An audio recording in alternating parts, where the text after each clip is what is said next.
Bueno, Nacha. Todo chequeado. Todo chequeado. Bien, vamos. ¿Cómo estás? Bien, ¿y vos? Muy bien, muy bien. Me alegro. Bueno, vos no me conocés a mí. Creo que me conociste por el video ese que te pasó. Conocí por el video ¿Qué, ¿Lo viste o te lo pasó Jimena y te comentó y nada más? No, lo vi, Ah, ok. lo vi.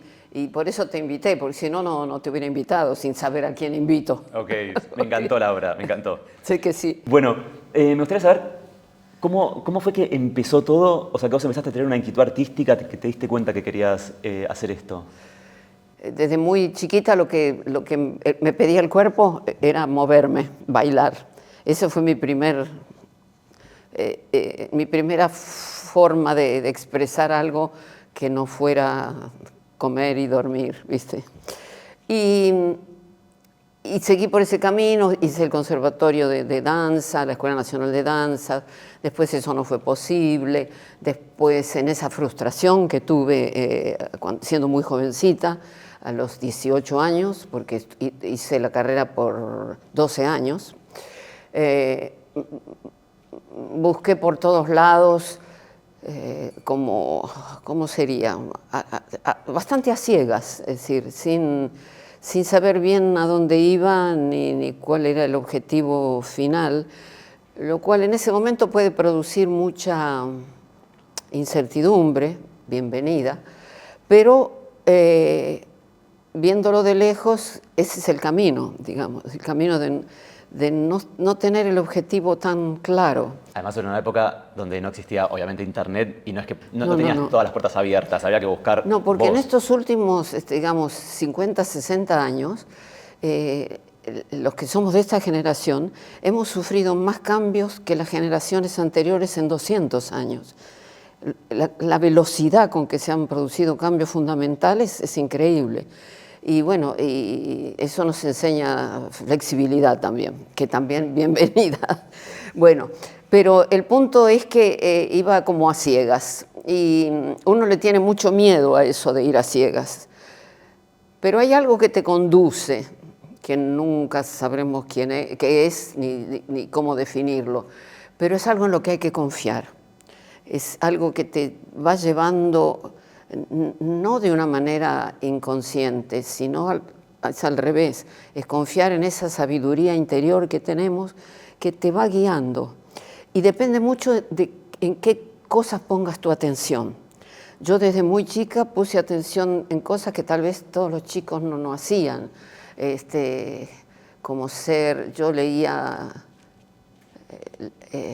mitología griega, que un chico no se acerca naturalmente, nadie me lo había dicho que lo hiciera. Me gustaba saber cómo eran los dioses griegos, me parecían muy atractivos, muy contradictorios, muy locos. O leía a José Martí, su biografía. Todo eso sin ser inducida era algo natural. Y tuve además la suerte de ver cine del bueno, en una edad muy temprana, porque mi madre me llevaba al Cine Atlantic de Mar del Plata todos los martes. Y había varias películas, porque el cine antes no era de una película, era de 3 películas. Y me tocó ver el mejor cine de todos los tiempos, es de la década de los 40. Los grandes directores, los grandes actores, los grandes iluminadores, los grandes guionistas, viste, desde ver El Ciudadano hasta ver a Tita Merello. Y eso es parte de mi formación. Junto esto con mi camino, porque mi camino ha sido siempre buscar ese modelo estético de equilibrio, porque la belleza al final es nada más que equilibrio.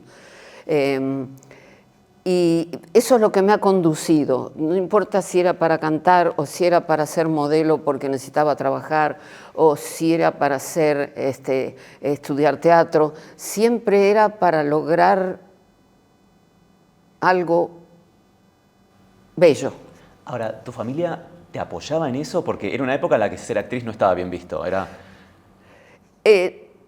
No tanto, no era tan mal visto, pero mi madre me apoyó mucho en el tema de la danza, pero como era una persona muy complicada, demasiado complicada, cuando llegó el momento de que yo terminé la carrera en la escuela, me puso un límite y me dijo, no vas a bailar. O sea, fue un mazazo en la cabeza, fue un golpe muy traicionero, si se quiere decir, porque formar una persona durante 12 años fundamentales, porque comprenden la adolescencia, comprenden la infancia, y decir después, no lo vas a hacer, es algo verdaderamente muy cruel, que produjo un cimbronazo muy grande en mi personalidad, y que me obligó a buscar por otro lado.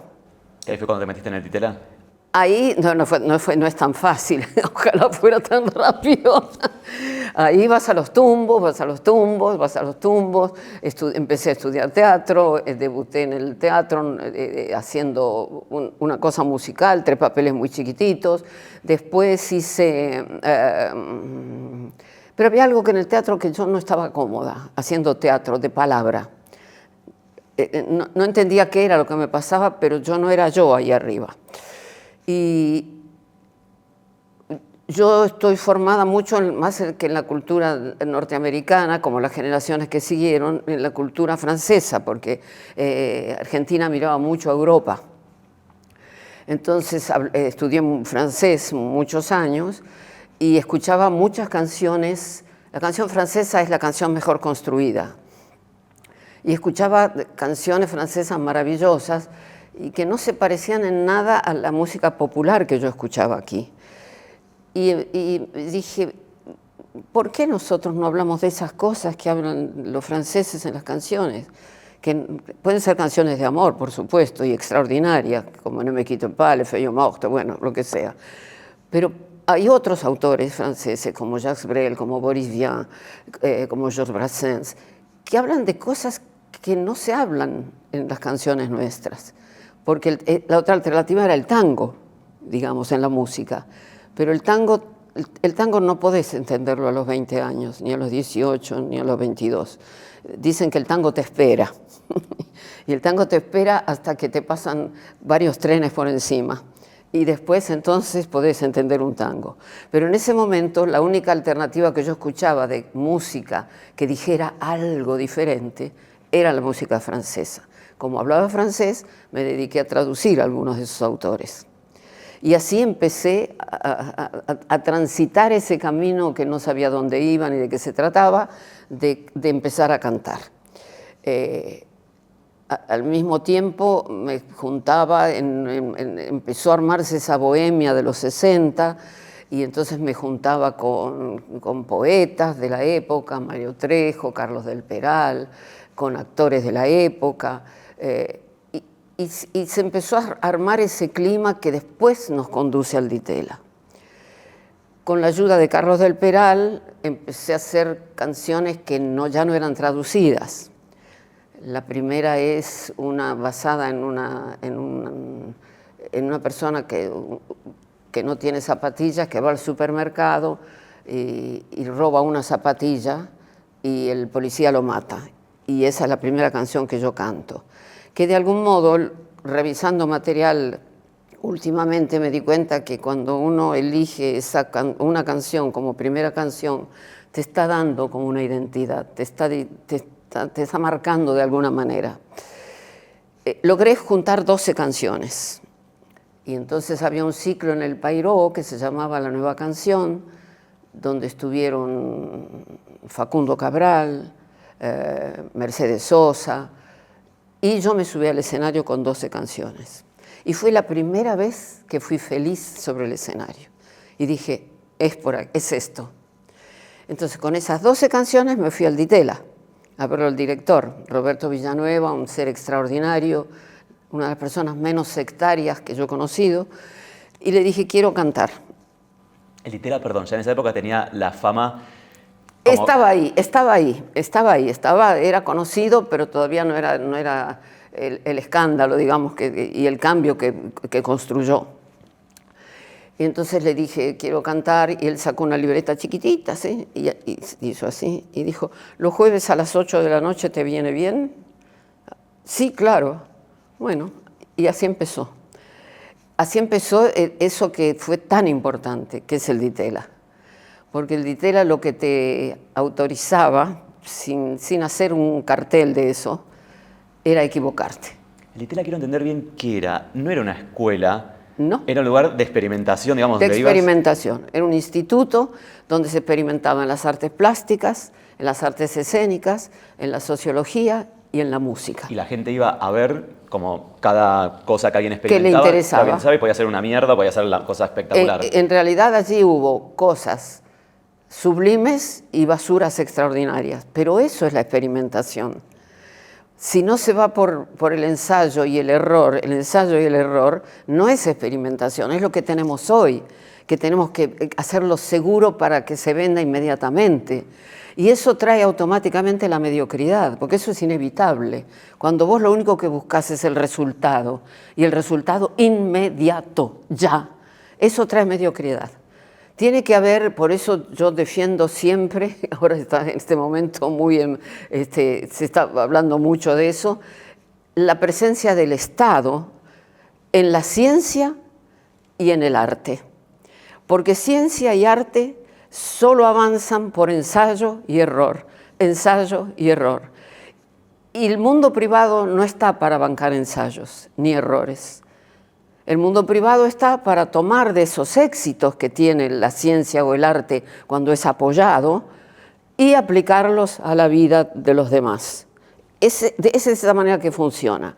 Ahora, cuando eso no está presente, el ensayo y el error no está presente, empieza paulatinamente, sin que nos demos cuenta, una chatura extraordinaria que nos lleva al punto en que estamos hoy, de algún modo, por buscar el éxito inmediato. Y el éxito no está en el resultado, el éxito está en la experiencia de hacerlo. Ese es el éxito. El resultado nadie te lo puede garantizar. Aunque tomes la tablita y hagas lo que hizo entonces hago lo mismo, y hago esto, y hago esto, y hago esto, y hago esto, hago una cosita y voy a tener éxito. No, aún así no lo tienen garantizado. El éxito es una dama muy escurridiza, que nadie sabe por dónde agarrarla. Entonces, si aceptamos eso, por lo menos juguemos con eso, arriesguemos con eso, equivoquémonos con eso, hagamos mamarrachos con eso, y de pronto sale algo, wow, que hubo en el Ditela. En el Ditela hubo cosas extraordinarias y que aún se sostienen como propuesta. ¿Vos en qué momento dijiste, bueno, ya está el Ditela? No, yo no dije el Ditela. Ya, el Ditela lo cerraron, lo clausuraron. Okay. Es decir, eran gobiernos militares, todo ese periodo es de gobiernos militares, algunos más tolerantes, otros más intransigentes, otros más autoritarios, pero fue una sucesión de gobiernos militares. ¿Eso coincidió con tu primer exilio o fue unos años más tarde? Bueno, es unos años más tarde, pero no muchos años más tarde. Estamos hablando desde el 66, 67 al 73 que yo me voy, así que es un periodo corto. Pero pasaron muchos gobiernos diferentes de militares, se iban turnando. No me acuerdo bien cómo era porque ya, ¿viste? Sí, pasó hace mucho. Sí. Vos en ese momento, ¿no? Cuando empezaste a ver todo esto, tipo que en el Ditela, vos seguís laburando, tipo haces teatro, haces tus cosas, pero sabés que en cualquier momento puede pasar algo, porque lo veías. ¿Te daba miedo o eras, viste, la juventud que medio todo te chupa un huevo? Eso, era eso. Era eso y era un no pensar en las consecuencias de lo que se hacía, pero no de una manera irresponsable. Es difícil de entender esto. Era lo lógico para ese momento y para esa edad que teníamos y ese momento que se vivía. Quiero decir que ese momento no era un paraíso y que el mundo Ditela y el mundo del Café Concert y el mundo de la Nueva Canción, que todos sucedieron al mismo tiempo y de los cuales yo formé parte de los tres, no era un mundo que todos compartían, no era un mundo que no ofrecía resistencia. Era el under. Era under, era un grupo de gente, pero un grupo de gente que en ese momento se volvió muy poderosa y que coincidía con lo que pasaba en el mundo. Sin internet, sin conectarse,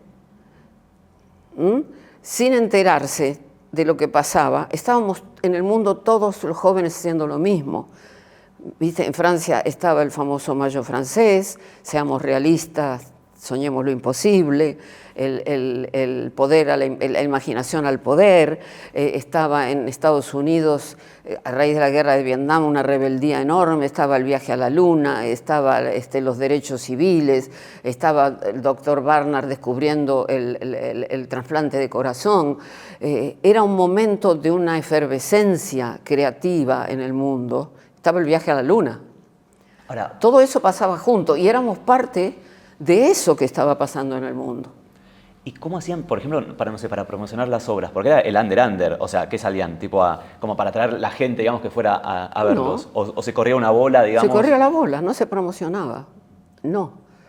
Mira, cuando después yo hice un espectáculo llamado Las Mil y Una Nachas, que lo hice en el Teatro Margarita Xirgu, que era un teatro que había estado cerrado, que era de la comunidad catalana, y que había estado cerrado como 15 años, o sea que nadie sabía que existía, en San Telmo, en la calle Chacabuco. No teníamos plata ni para poner un cartel en la puerta, digamos, y ni para iluminarla siquiera un poco la puerta. Y yo recuerdo que a la tercera semana agotamos las localidades, porque había también un público que estaba en una búsqueda, porque las cosas no suceden unilateralmente, no puede suceder que haya una propuesta colectiva, digamos, aunque no sea enorme, determinada, y que no haya receptores también colectivos. Eso, Artaud decía, uno siempre encuentra a su interlocutor. Serán miles, serán millones, serán cientos, serán decenas, pero uno siempre encuentra el interlocutor. Y en ese momento había como una necesidad de lo que nosotros estábamos produciendo. Por eso se producía eso, porque las cosas no salen de la nada. Cuando algo vemos que no nos gusta, un presidente que no nos gusta, una elección que no nos gusta, un líder que no nos gusta, preguntémonos en qué nos parecemos a ese, porque hay algo en lo que nos parecemos. Y cuando eso es colectivo y masivo, suceden las cosas que suceden. Nos hemos acostumbrado que la culpa la tiene siempre el otro, la culpa la tiene mi mamá, la culpa la tiene el jefe, la culpa la tiene el patrón, la culpa la tiene el presidente, la culpa la tiene el intendente. Y no se trata de repartir culpas, sino de repartir responsabilidades y de tener conductas acordes a lo que uno cree que debe ser coherente. Hablamos demasiado, pero las palabras ya están gastadas. Lo que importa es la conducta de las personas. Y sobre todo en los líderes, presten atención a la conducta, no a las palabras. Yendo a Las Mil y Una Nachas, que fue cuando pasó lo del primer exilio. Sí. ¿Cómo fue ese momento que te fuiste directo a Ezeiza, que no pudiste ni pasar por tu casa? 48 horas nos dieron. Y lo primero que hicimos es evaluar si esa amenaza, por más que ya había habido amenazas y había habido muertos, pero esa fue la primera amenaza al mundo artístico. Hasta ahí había sido a políticos o abogados de derechos humanos, militantes, pero esa fue la primera a un grupo artístico. Entonces, lo primero que hicimos es tratar de evaluar si era real. Y a través de un periodista que estaba vinculado, que era de Crónica, por lo tanto estaba muy vinculado al mundo de la policial, él hizo una averiguación y me acuerdo que nos llevó a un lugar por la calle Montevideo y Arenales, por ahí, y esperamos pacientemente el veredicto, si era auténtica o no. Tardó un rato, subió, habló quién sabe con quién, nunca nos dijo, y cuando bajó dijo, sí, es auténtica, pero si dejas de cantar 2 canciones, ¿de qué se ríe, señor ministro? Y yo te nombro libertad, te podés quedar. Y yo en esas decisiones que se toman sin pensar, que muchas veces son las más sabias, sin evaluar, sin decir me conviene, no me conviene, tengo miedo, no tengo miedo, ¿qué hago? Si automáticamente dije, no, le dije a Favero, que era mi marido en ese momento, le dije, nos vamos, porque ahora me piden que baje 2 canciones. Después me van a pedir que me baje los calzones. Y ahí tomamos la decisión y ahí nos fuimos. Yo tuve 2 exilios. Ese fue el primero. Y volví y me pusieron una bomba en el teatro. Y ese fue el segundo Que te fuiste como casi y más 10 años. definitivo. Claro. En ese primero vos ya tenías 3 hijos. Ya tenía 3 hijos. Y no tenías mucha plata en esa época. Me imagino. $350 y 3 hijos nos fuimos. Claro. ¿Y cómo fue llegar? Tipo, ¿te fuiste a México? No, primero a Perú, porque no nos alcanzaba el pasaje más que para Perú. Entonces, llegamos a Perú. Perú en ese momento, la diferencia cultural entre Perú y la Argentina en ese momento era un abismo, era un abismo. Hoy, como nosotros hemos retrocedido y ellos avanzaron un poquito, ya no estamos tan lejos, pero en ese momento era abismal. Imagínate un pájaro viniendo del Ditela.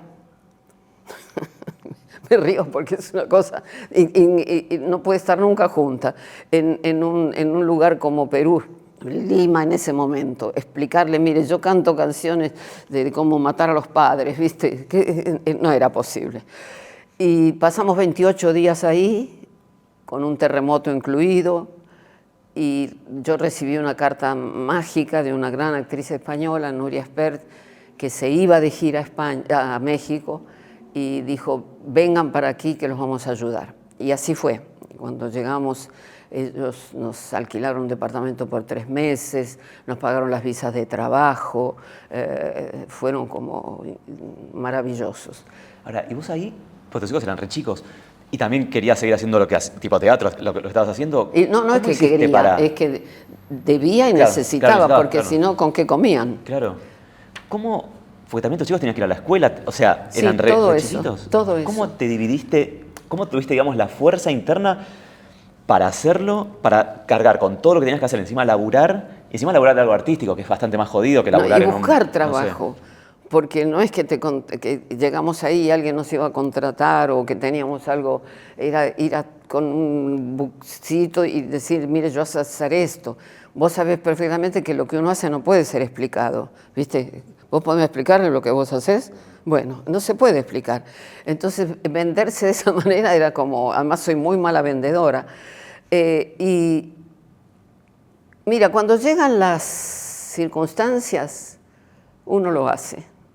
No tengo otra explicación, porque cuando en el momento no te das cuenta, porque ese no era momento ni para llorar, ni para quejarse, ni para pensar en lo que se había perdido, porque en 48 horas perdés todo. No era el momento de estar en el puro presente, es decir, resolver todo lo que se presentaba y no hay otra, y se hace. Pero ¿no tuviste un momento de decir, sí, ¿por qué no? Tuve miedo, tuve llanto, tuve de todo, como que tiene un ser humano. Por supuesto. Pero ¿no te arrepentiste de irte a Argentina como nunca? Onda, ¿por qué no te ibas a las canciones y me quedaba? Nunca, nunca. Haría lo mismo hoy. Esa es una de las mejores decisiones que yo he tomado en mi vida. Porque el exilio para mí fue el momento de mayor aprendizaje de mi vida. Todo eso que decís vos, todo eso mezclado, y saltar de país en país, porque nos mudamos 14 veces de casa, 3 veces de continente, los chicos cambiando de escuela, cambiando de idioma, con todo el dolor que eso implicaba, con todo lo que eso implica, fue el momento de mayor aprendizaje de mi vida. Y de ellos también, porque mis hijos se entrenaron en una vida que les permite hoy resolver las cosas con mucha flexibilidad y con mucho ingenio. Yo siempre decía, si los tiro en Hong Kong a las 10 de la noche, ustedes se la resuelven. Así que lo que era una maldición puede tornarse en una bendición. ¿Y en qué momento, estamos en el primer exilio todavía? Muy bien. ¿En qué momento, sí, yo te voy como ordenando. Por favor. ¿En qué momento del primer exilio, que creo que duró un año más o menos, sí, decidiste volver a Argentina? Porque seguía la dictadura. Sí. Pero me dijeron que todo había mejorado, que estaba mejor, que iba a haber elecciones, que no sé qué, que estaba mejor. Y es difícil resistirse a la idea de volver. porque la situación allá no era cómoda. Vos en un año no haces una carrera en un lugar donde nadie te conoce. Habíamos logrado hacer bueno, el primer lugar donde conseguimos un trabajo es en la Universidad de México. Y curiosamente, o contrariamente a que vos decís, bueno, me van a recibir bien porque son estudiantes, saben esto. Bueno, la cantidad de monedas y maníes que me tiraron no está escrito en ninguna parte. O sea, ese fue mi debut en México. ¿Como profesora? No, como artista. Ah, como artista, ok. Sí. Era una lluvia de maníes y monedas. Pero México es muy... Yo amo México. Y es muy curioso. Al mismo tiempo que te da eso, tenés una solidaridad enorme, inesperada, de gente que no conoces. Es muy reparador México. Y logramos hacer algunas cositas, así, para ir sobreviviendo como se podía. Entonces, la posibilidad de volver, si esto había mejorado, era atractiva. Bueno, volvimos, ensayamos y la noche del estreno estalló esa bomba en un teatro que el teatro de la sala estaba en primer piso y estalló abajo. Ah, fue en el estreno, no sabía eso.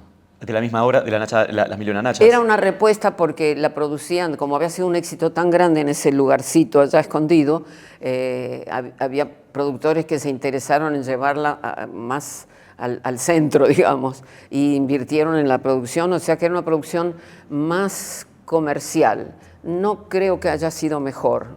A mí me gustó siempre la original. ¿Vos cantaste ahí las dos canciones que te habían prohibido? Claro, porque eso sí, porque ahí estaban.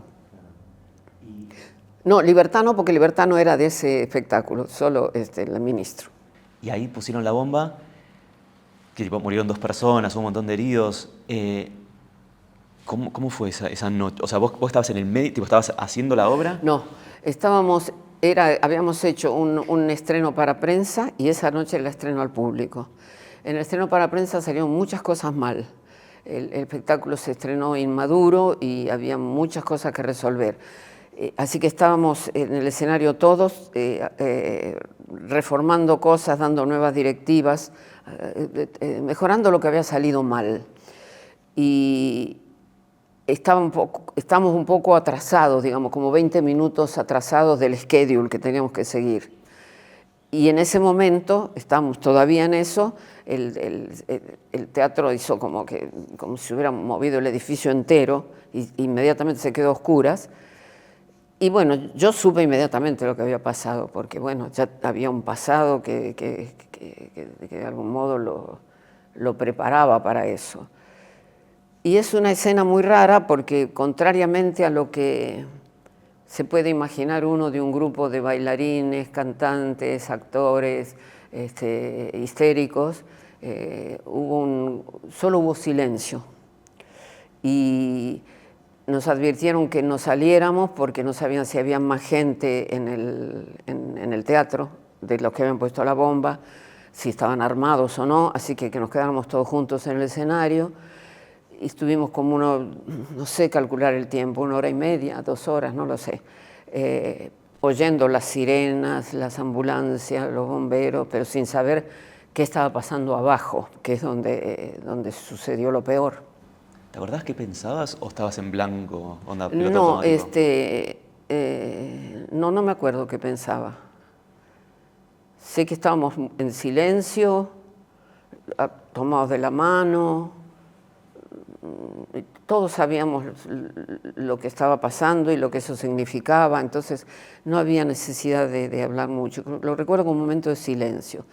Y recuerdo también la salida, cuando nos autorizaron a bajar por una escalera que estaba medio, como por la mitad, porque había sido medio derruida, y todavía estábamos vestidos, ¿viste? Yo estaba con vestido de lentejuela, divino, y los otros todos vestidos, como una escena tan rara, donde bajando esa escalera, maquillados, vestidos, producidos, y todo lo que estaba pasando ahí abajo, ¿no? Realmente una escena muy rara, muy cinematográfica también. ¿Y cuando llegaste a tu casa? No se vuelve a la casa en esos casos. Fui a dormir a la casa de Mónica acá en Danvers y a la mañana siguiente nos fuimos. Y mis chicos, como en el primer exilio, enseguida los separamos para que no estén con nosotros, porque si nos pasaba algo a nosotros, pero que no les pasara nada a ellos. Y nos juntábamos sobre el avión. Ya teníamos una estrategia. Claro, ya lo habían hecho, ya sabían, claro. Teníamos experiencia. ¿Y se fueron directo a México? Ahí sí, directo a México. Y ahí fue casi por 10 años. Sí, fueron casi 10 años, pero saltando de un lado a otro, digamos. México, España, Estados Unidos, mucho back and forth, mucho ir y venir. ¿Y ese segundo exilio fue más largo, digamos, fue más fácil que el primero? Porque ya tenían toda esta experiencia. Fue más fácil, sí, fue más fácil. Fue más fácil porque ya conocía el lugar, ya conocía a alguna gente muy valiosa y al tener este segundo atentado, aún sin ser muy conocida, eso se supo mucho más. Y entonces me ayudó mucho más en empezar a desarrollar una carrera muy exitosa en México, enormemente exitosa. La verdad es que y en muy poco tiempo. Y tengo los mejores recuerdos de México. ¿No tuviste, más allá que hayas tenido obviamente momentos de tristeza y estar muy mal, momentos como viste, profunda angustia de decir, la puta madre, ¿por qué me toca vivir esto? Porque yo te escucho a vos hace muchos años, en una época mía medio dura, que yo hacía teatro y no sabía la verdad para dónde correr, escuchaba entrevistas tuyas que hay una especial que vos tenés en tu canal que se llama Cómo ser una persona bella, que la diste hace millones de años, pero que yo la escuchaba un montón cada vez que iba a clase de teatro y siempre te veía, o sea, te escuchaba como, decía, como esta mina nunca tuvo un momento en el que, más allá que tristeza tenemos todos, pero viste momentos de angustia absoluta, de decir me quiero matar porque estoy fuera de mi país, más allá que te estaba yendo bien, pero supongo que querías estar en tu país, o sea, que tenés como, o sea, un arraigo y estás obligada a estar afuera y no podés volver. No, nunca extrañé. No sé si porque estaba muy enojada, pero no extrañé. Y cuando tuve algún glimpse, viste, alguna cosita de extrañar, compraba la revista Gente, la miraba, la ponía en el suelo y decía, qué bien que estoy aquí. Era mi antídoto contra la nostalgia, la revista Gente. Ver la basura que era, las basuras que contaban y que no evolucionaban. Y que yo estaba en países que eran mejores que eso. De todos modos, sí he tenido momentos de la angustia negra en la mitad de la noche, de no saber, sobre todo al principio, de no saber qué se come mañana. Eso sí, eso no se lo deseo a nadie. ¿Y en qué te refugiabas ahí? Y no tenés mucho en qué refugiarte, porque al otro le está pasando lo mismo. Y no se lo vas a despertar a tus hijos para contárselo. O sea, hay que bancárselo. O sea, te lo comías sola. Hay que bancárselo. Y después vos, después de México saltaste a España y eso fue, o sea, México, vos saliste de acá para México. ¿Cuánto tiempo estuviste en México antes de irte a España? Como 2 años debe ser. ¿Y por qué Porque hice decidiste? gira también volví hasta Brasil, hice una temporada muy exitosa en Brasil, con anécdotas algunas muy divertidas, y volví a México y ahí, sí, después de Brasil creo que nos fuimos a México. ¿Y por qué decidiste irte a España de México? Si estás yendo Porque me también. contrataron directamente.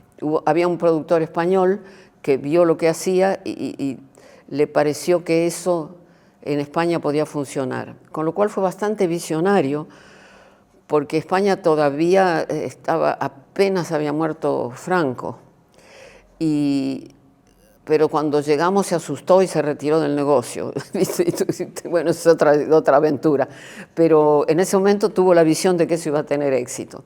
Y cuando llegamos a España había que hacer función para la censura, previo a estrenar. Cuando yo me enteré, no podía creer, porque aún de donde veníamos, digamos, que era terrible, no había funciones para la censura. ¿Para la censura? Onda, para que vean, a ver si había algo para censurar. No, para ver si lo hacías o no lo hacías. Ok. Y entonces... O sea, una función como para el gobierno, digamos. Como para sí, 3 algún funcionario. funcionarios dedicados a la censura, que se sentaban solos, en la platea 3 eran, que fumaban, unos cerdos increíbles que estaban sentados allí, y les tenía que hacer la payasada, digamos, y ellos, o sea, el destino nuestro en ese momento estaba en las manos de ellos. Entonces decidimos hacer, con Favero acordamos hacer la función a una velocidad enorme, muy rápido, para que no entendieran un carajo de lo que se estaba tratando. Y aparentemente funcionó, porque lo aprobaron. Entonces nosotros esperamos en el camarín la sentencia. Era o nos quedamos o se tiene que volver a México. Y apareció y entonces dijo, pues lo han aprobado. Muy bien. Y se sentó y dijo estas palabras. El espectáculo es muy interesante, evidentemente, es una cosa muy... Ahora, si este espectáculo tiene éxito, yo me doy con un canto en los dientes. Eso fue lo que dijo el empresario. Claro, pues no se entendía nada tampoco, porque lo hiciste No rapidísimo. entendió nada, claro. pero el público sí entendió. Y fue un éxito histórico, Nacha de Noche. Sí. Pero esa frase me quedó para siempre, porque España era el país más atrasado de todos los que yo había visitado. Uno tenía la idea que iba a Europa, pero eso no era Europa, eso era España, España después del franquismo. Y era de un atraso cultural y social que nosotros no podíamos creer. El productor que nos fue a buscar al aeropuerto cuando llegamos, en un auto chiquitito, como si fuera un Fiat un poquito más, no sé, uno de esos medianitos, pero chiquito, donde íbamos todos con las maletas, como de película italiana, viste que van saliendo las cosas por la ventanilla, y era una bestia. Y para un silencio de muerte dentro de ese autito, yo con Juan Pablo, el más chico en UPA, y yo para cortar el hielo le digo, ¿y cómo es el teatro donde vamos a estar? Y el tipo así, viste, sin mirarme, me dice, pues nunca he estado en un teatro. Ese era el productor. Claro. Ya entendiste todo. Sí, okay. sí. Y después de eso, estuviste en España. ¿Vos te volvés a Argentina desde España o de Estados Unidos? ¿O de México? ¿De dónde me vuelvo? Claro, cuando se termina la dictadura en el 84. Cuando ya está Alfonsín, digamos, para Claro. Alfonsín, de Estados Unidos. De Estados Unidos. Y te volvés porque ha sumado Alfonsín. O sea, porque sabés que se terminó la dictadura. Exacto, Okay. exacto.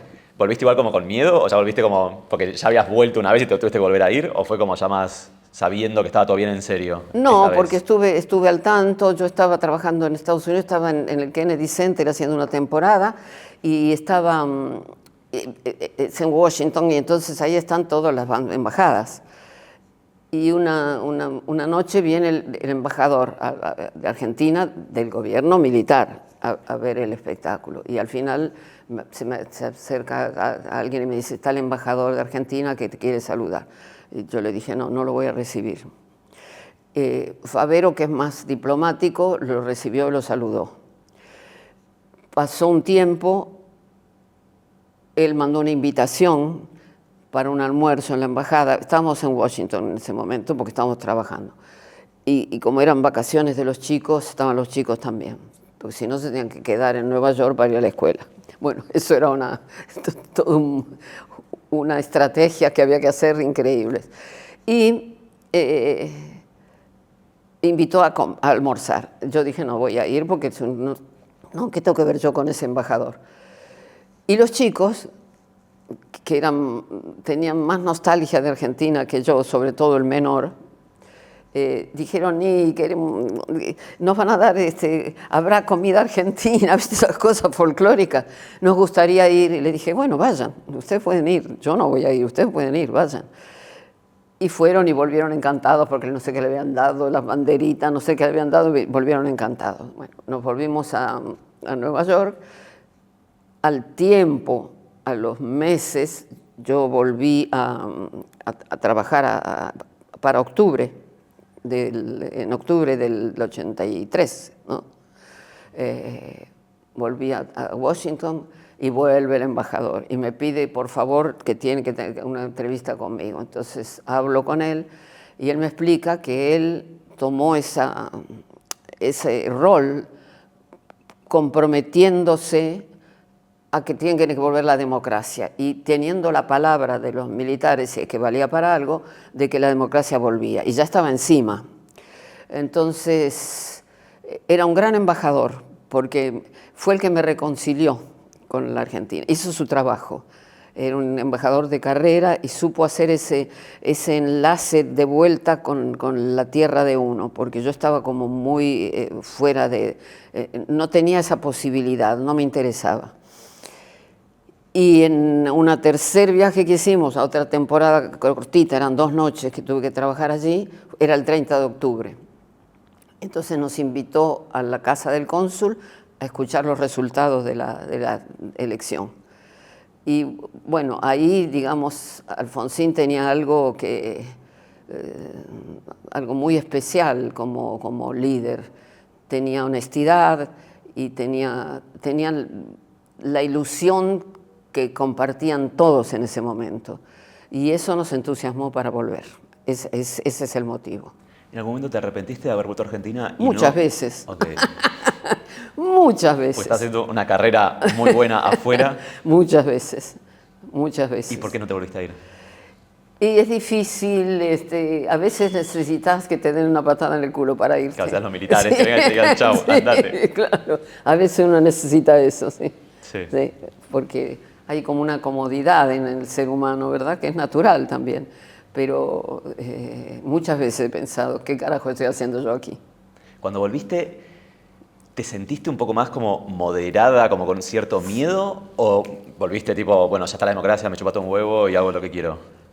No, primero yo volví muy crecida profesionalmente, porque tuve la dicha de trabajar en Estados Unidos casi 2 años y estar al lado de los más grandes directores y que me dirigieran y compartir, no sé, con Hal Prince, que me mostrara cómo se hacía la puesta Fantasma de la Ópera en la maqueta. Yo aprendí mucho, mucho. Mi graduación como persona del escenario yo la recibí en Estados Unidos. Y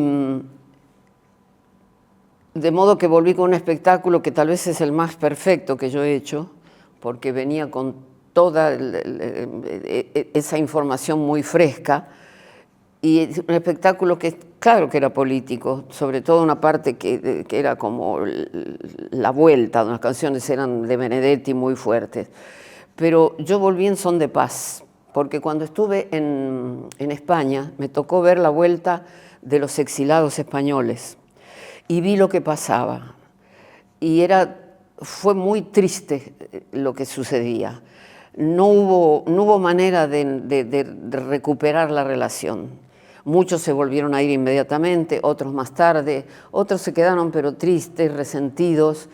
Y yo dije, si me toca volver alguna vez en ese momento, pensé, yo no puedo volver con resentimiento, no puedo volver de esa manera, si no, no tengo que volver.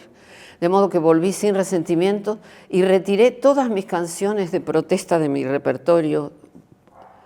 Lo comuniqué, que las canciones que yo cantaba hasta ese momento, no las de ese espectáculo, que eran Es porque cantamos una, por ejemplo, que es una canción muy combativa, pero no es el tono de canción que yo cantaba contra la dictadura. Entonces todas esas canciones las retiré del repertorio, porque me parece que no era el momento. Hay momentos y momentos. Y me entregué completamente al proceso democrático, que fue muy hermoso, duró muy poco, pero fue muy hermoso. Fue muy hermoso, porque había una confianza colectiva en que íbamos a cambiar. No pudimos. Nacha, vos cuando volviste hiciste este espectáculo, después hicieron los 90, no sé, tan rápido, te lo estoy saltando. Un poco rápido, ¿eh? Salté como pum. Y no, que si no, esto es un largometraje. Sí, claro, si no estamos hasta mañana. Y ahí sí, y empezaste a hacer, no sé, no me acuerdo, creo en el 93 por ahí, Me gusta ser mujer. Me gusta ser mujer, heavy tango. Que ahí fue cuando arrancaste, no sé, o sea, te lo pregunto en realidad, con toda la cosa espiritual y el autoconocimiento y más a meterte en eso, o ya venía, bueno, supongo que venía de antes porque obviamente todos estos procesos te hacen reflexionar muchísimo y crecer, pero... No, eso lo hice, eso viene...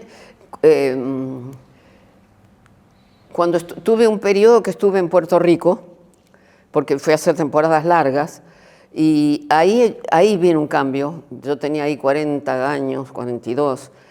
Ahí viene un cambio muy, muy importante. Yo era vegetariana desde niña, pero una vegetariana ignorante, es decir, sin ninguna información. Y ahí empiezo a conocer, porque tanto en California como en Puerto Rico también estaba muy avanzado eso. Y empiezo a entender cómo se come más inteligentemente, cómo cuidarse de otra manera y a meditar. Es ahí donde empieza. Eso es, sí, como 2-3 años antes de volver. Y hago cursos muy avanzados, con retiros, o sea, hago un trabajo muy importante allí, que no lo ejerzo hasta ese momento. Hay una cosa que es medio chusmerío, pero quiero saber. A ver, escuché dale. muchas entrevistas a contar que tu vieja te metía carne camuflada. Bueno, en la comida en general. Sí. Y en un zapallito relleno en particular. Y que cuando vos volviste del exilio, la primera comida que te hizo Fue zapallitos rellenos con carne escondida. Pero nunca te escuché contar el final. ¿Qué pasó? ¿Qué le dijiste algo? ¿Te hiciste la boluda? No, nada. No. La corrí y no comí. No le dijiste nada. No, porque me di cuenta que era una persona que no había entendido un carajo. Que ni con todo lo que había pasado no había entendido nada y que nunca iba a cambiar. Y desgraciadamente los años que siguieron me probaron que así era. Sí, tuve una madre muy difícil. A veces uno nace de una persona que no es buena. Eso sí que cuesta aceptarlo. ¿Viste? Hay personas que no son buenas y tienen hijos. ¿Sí? Bueno, puede pasarle a uno eso. ¿Nunca pudiste como reconciliarte, digamos? Era imposible. Era imposible. Una persona que cometió, como dice Borges, el peor de los pecados, nunca fue feliz. Y alguien que nunca es feliz hace infelices a todos los que están alrededor. Entonces, en un momento la aparté. Lamento no haberlo hecho antes, porque era maltratadora. Entonces, lamento no haberlo hecho antes, porque si tu madre te maltrata a los 10 años... Pero si tu madre cuando tenés 50 años o 60 te sigue maltratando, ya no es el problema de tu madre, es el problema de uno. Así que hubo un momento en que dije hasta aquí. Porque a todo esto, en el exilio tu vieja estaba acá. Claro. ¿Tenías comunicación o estaba medio...? Sí, bueno, tampoco es que había algunas llamadas por teléfono, había alguna... la hemos llevado 2 veces a México y a España. Y siempre era motivo de conflicto, ¿viste? Era peor el remedio que la enfermedad. Y con respecto a la meditación, yo te escuché en una entrevista que creo que te lo dijo un amigo tuyo, pero no me acuerdo el nombre, que vos le enseñaste a él a meditar antes de las funciones en teatro. ¿Puede ser o estoy...? O sea, sé que lo escuché, pero no me acuerdo bien el contexto. Por eso te lo estoy tirando medio así y no me acuerdo. ¿Vos meditás antes de las funciones? ¿O fue algo que escuché como...? No. Okay. No, porque además, si vas a enseñar a alguien a meditar, no podés hacerlo en el estrés de salir al escenario inmediatamente. Requiere cierta preparación, tanto del quien va a recibir la información como el que la va a dar. Salvo que haya un incendio, ¿viste? Claro. Entonces te digo, cerra los ojos y haz eso. Pero si no, no. ¿Vos antes de las funciones te pones nerviosa todavía? Sí, claro, me asusto muchísimo. La pelota en el estómago y sí, por supuesto. ¿Y qué haces? Pues yo... Me jodo. Te la fumás, claro, sí. Pues yo esperaba una lección de vida, Nacha. Claro, pero ¿qué no. vas a hacer? Eso es inevitable, es inevitable. Yo no conozco a nadie que no le pase. Uno cree que a los demás no les pasa, pero me acuerdo que hicimos un concierto hace no mucho en el Colón con Lito Vitale y estaba Lerner y estaba Sandra Mianovich y estaba, bueno, no sé, estaban todos. Y todos estaban cagados igual que yo, ¿viste? Y andaban de un lado para el otro y no sabían qué iban a hacer y no querían salir. Dije, me quedo más tranquila, ¿viste? Entonces no me hago más problema. Es inevitable. Y tipo, en el último espectáculo que hiciste, Nacha en Pijama, estás sola, o sea, digo, no salís con gente. Supongo que cuando tenés gente, yo te digo porque yo hago teatro hace un par de años y hago siempre solo. Sí, yo sé. La paso como el culo. ¿Pero antes de entrar o durante? Todo el día. Todo ese día yo estoy oscuro, Al día, no quiero claro. hablar con nadie, Sí, claro, estoy en mi casa tranquilo, tipo escuchando música. Sí. Pero antes de entrar al escenario estoy, pero muy alterado. fatalista, todo va a ser como el orto, nadie, bla, bla. Y yo me acuerdo que subía historias a mejores amigos en Instagram y tenía algunos actores, mejores amigos y demás, que me decían, pero ¿por qué te pones así si yo no me pongo así? Y yo decía, claro, yo lo que pensaba era, porque vos actuás con gente, no estás solo en el escenario. Tipo, actuás como, no sé, en una comedia o lo que sea, pero con más actores. Yo estoy solo, entonces yo en el camarín estoy solo. Sí. Y en el último espectáculo tuyo estás sola también. Sí. ¿Te pones más nerviosa que si estás con gente o...? Déjame pensar. Es posible. Es posible. Es la responsabilidad más grande. Claro. Digamos, ahí no tenés nada en que recostarte, apoyarte, estás solo. Y cuando tenés un espectáculo que la gente no se ríe o no reacciona, o ¿te pones en piloto automático o lo das todo igual? Depende. Hay veces que me pongo como combativa con el público, es decir, los provoco para que reaccionen. Acá me pasó una sola noche, pero por ejemplo, si no entienden algo o están muy cerrados o están cruzados de brazos, ¿viste? Lo que hago es en algún momento cortar el espectáculo, digamos, tirarme en la cama, en el caso de este, porque está en la cama, y decir, bueno, ustedes hasta que no me hagan saber que están presentes, yo no me voy a levantar de la cama. Y me quedo hasta que reaccionen. Una vez que me juego en eso, tengo que ir hasta el final. Tenés que resistir, ¿viste? claro, No me tenés puedo que levantar y que sigan igual que estaban antes. Y en general funciona siempre, porque llega un punto en que uno tose, ¿viste? Entonces dices, ese está vivo. Y me vuelvo a tirar en el... Entonces, a lo mejor tosen todos. Algo pasa siempre. Pero tienen que ser ya muy malos para que yo haga eso. Pero sí lo he hecho muchas veces. Y me divierte hacer eso, ¿viste? Porque no somos un robot que está programado para hacerlo. Sin el público no existimos. Entonces tiene que haber una relación verdadera de acción y reacción. Si no es una farsa. Así que lo hago. Y hago barrabasadas también, hago disparates, me salgo de la rutina, hago más el ridículo. O sea, les exijo más, sería. Y hay un punto en que eso se rompe. Y entonces ahí empieza el espectáculo. A veces ya pasó media hora, no importa, pero ahí empieza de verdad. Claro, claro. Y vos, o sea, viste que vos tenés fama, como que te dicen que sos muy exigente. Sí, bla, bla. soy hincha pelota, sí. Ay, a mí me pasa lo mismo. Y sabes que yo un par de veces hablé de esto que te dicen a vos y yo te defiendo porque digo, yo que estoy solo, yo hago todo. Yo soy mi guionista, me hago el guión, o sea, me dirijo la luz, todo.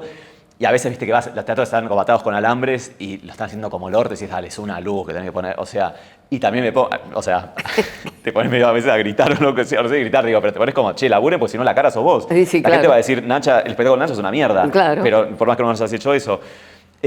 Vos con eso igual nunca te vi como ni justificarte ni contestar, ni nada, como medio que te chupan huevo que digan eso, ¿no? Sí, yo tengo, ahora ya más o menos descubrí cómo es mi proceso de trabajo. Yo soy muy exigente y muy hincha pelotas en el proceso creativo, digamos, en los ensayos. Ahí no dejo pasar a nadie. Y ahí hay gente que se va y hay gente que no se va. No me importa, porque yo sé a dónde quiero llegar. Pero esa exigencia que parece exagerada en los ensayos hace que el tiempo de las funciones sea completamente armonioso. Yo no tengo un conflicto durante las funciones con nadie, porque todo el mundo entendió el código de trabajo, entendió para qué se hizo y cuando lo ve realizado, entendió por qué se pedían las cosas, porque no soy caprichosa, no soy una persona caprichosa. Sé por qué lo pido, sé por qué va a funcionar. Me puedo equivocar como cualquiera, pero en mi propuesta sé qué es lo que quiero. Y hasta que no lo consigo no paro de joder, eso sí, eso te lo garantizo. Y también creo en el caos antes del resultado. Yo creo en el caos. Por ejemplo, si estoy pensando en un espectáculo, no me voy a sentar y voy a hacer una cosa, ya empieza así, y después es así, y después es así. ¿Qué carajo sé yo cómo va a ser? Yo no sé cómo va a ser. Creo en el caos, confío en el caos, porque me ha probado a mí que el caos se organiza solo, en la medida en que tengas continuidad de trabajo. Ahora, si sos un petardo que se sienta hoy y mañana no hace un carajo y después hace un poquito y después ya está, ahí no. si sos una persona disciplinada para trabajar, no hay que tenerle miedo al caos, al desorden. Hay desorden. Y es como un rompecabezas, después solo las piezas van cayendo y siempre es como, wow, mira, esto encaja aquí, esto viene acá, ahora aquello que no se me había ocurrido se me ocurre. Y de repente eso que era un desorden y que nadie entendía, tiene una forma. Yo no creo en otra forma de trabajo y no me crea pánico, curiosamente, porque la experiencia me enseña que para mí ese es el camino. Te es una pregunta un poco más personal. Ay, Dios. Vos no estás en pareja hace muchos años. Miles de años. Sí.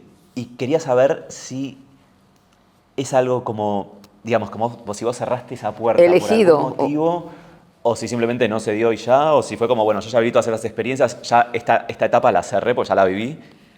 Yo tal vez me inclinaría por esto último que decís. Ya hice todo lo que tenía que hacer, me divertí todo lo que tenía que divertir, tuve los novios más divinos, los maridos que tuve todo lo que quería tener. Y creo que es un momento en que no lo necesito. Es sencillamente eso. Si lo necesitara, lo haría. O si apareciera alguien que me deslumbrara, que, wow, ¿viste? Posiblemente sí. Pero sinceramente no me veo. Pero nunca digas nunca. Nunca digas nunca porque después te cae y quedas, ¿viste? Como el orto por lo que dijiste. Hay que aprender a ser prudente con lo que se dice.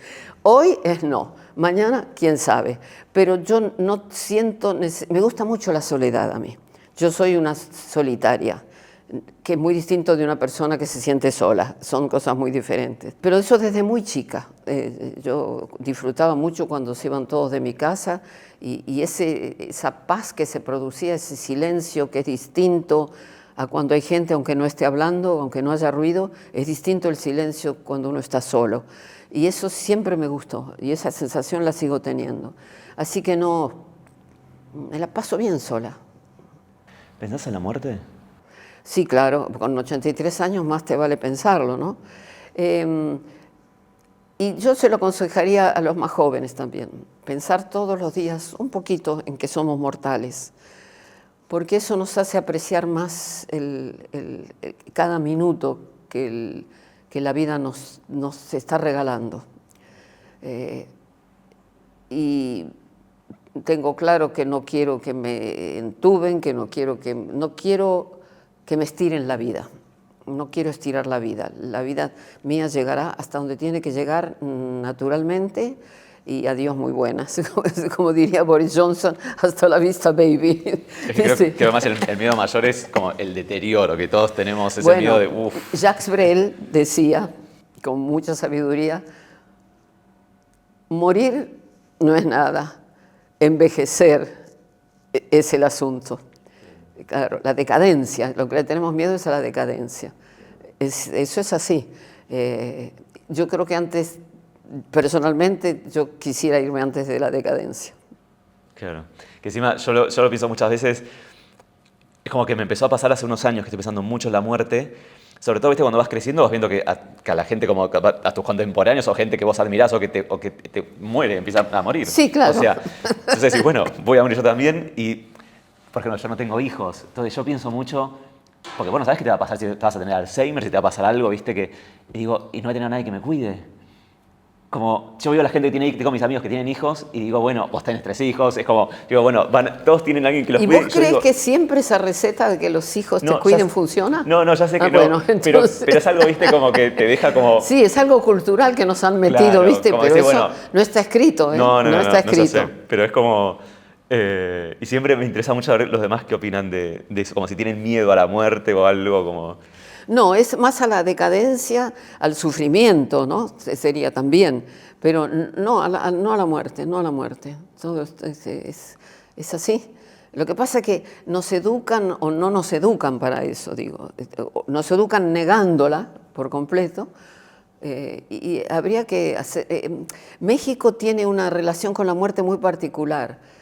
No digo que no le tengan miedo, pero la tiene muy presente en sus festejos, en su simbología, en cómo hablan es muy interesante eso. El Día de los Muertos es una ceremonia hermosa en México, una ceremonia llena de flores, llena de esas calaveras, viste, que las pintan de determinadas maneras. Por lo menos hay un día al año, por lo menos, se hace muy consciente eso. Nosotros ni siquiera eso, porque había un Día de los Muertos, que no sé cuándo era, pero lo hemos borrado del calendario. ¿Encontraste o sentís que tenés una reflexión sobre el sentido de la vida? Ya sé que es una pregunta súper filosófica, bueno. pero, o sea, claro, ya con 83 años capaz tuviste como todo un recorrido que decís, por lo menos tu sentido de la vida, viste que no hay una respuesta. No, yo creo que el sentido de la vida de todos es ser feliz. Es eso. Eso es. No es más que eso, ni menos que eso. Creo que el propósito de la vida es ser feliz. ¿Vamos a ser felices 24 horas al día, 7 días a la semana? No. Pero vamos a saber valorar los momentos de felicidad, vamos a saber ser conscientes de cuando somos felices o no somos conscientes de cuando somos felices. Es muy importante ser consciente de cuando uno es feliz. Porque al hacerte consciente de cualquier cosa, eso se magnifica, eso se potencia, eso es más. Y los únicos animales de la creación que tenemos esa posibilidad somos los humanos. Yo adoro los animales, como no puedo explicar cuánto y cómo, pero ellos no tienen esa facultad. Solo el humano tiene la facultad de hacerse consciente. Y hasta ahora no la está usando, salvo algunos seres, algunas personas, en algunos momentos, pero es una posibilidad. Y si sos consciente de que estás vivo, ¿cómo podés no ser feliz? Si todo lo que tuvo que ocurrir para que vos estés vivo, para que haya un pajarito que está cantando ahora, todo lo que tuvo que ocurrir para que vos me llames a esta entrevista y que yo venga, todo lo que tiene que ocurrir para que algo ocurra, ¿no es un milagro? Si podemos ver la vida a través de ese... sería como de esa lente, en lugar de verla como una vorágine de sucesos que van, vienen, pasan, se mueren, nacen. No. Este momento es un milagro. Es un milagro.